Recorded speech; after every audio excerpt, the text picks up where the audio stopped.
There are many different ways to remember the 1960s, and this is mine. I've used interviews, journalistic accounts, and the work of other scholars and memoirists to add flesh to the bones of personal recollection. I've set out to capture in these chapters, for those who lived it and wish to remember, and for those who didn't but still want to know, the competing story arcs of tragedy and hope. There was in these years the sense of a steady unfolding of time, as if history were on a forced march, and the changes spread to every corner of our lives. As future generations debate the meaning, I also seek to do some of that here. I hope to offer a sense of how it felt. For me, this is history of a personal kind, the story of a decade in which I came of age, and in which my professional aspirations took shape. I graduated from college in the terrible year of 1968, a year in which 2 assassinations altered the psyche and spirit of the country in ways from which we have not yet recovered. I knew as a journalist beginning my career in that year that I wanted to write about these things, and that the line between history and journalism was thin.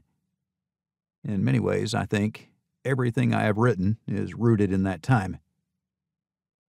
Thus, I offer within this book one writer's reconstruction and remembrance of a transcendent era, one that, for better or worse, lives with us still. As our thoughts return to those turbulent times, which they do so often, many of us remember in fragments, in bits and pieces of cherished recollection in which the world seems brimming over with hope. There's the face of JFK, confident and smiling, frozen in memory on the television screen, delivering the words now chiseled on his grave. Now the trumpet summons us again, not as a call to bear arms, though arms we need, not as a call to battle, though embattled we are, but a call to bear the burden of a long twilight struggle, year in and year out, rejoicing in hope, patient in tribulation.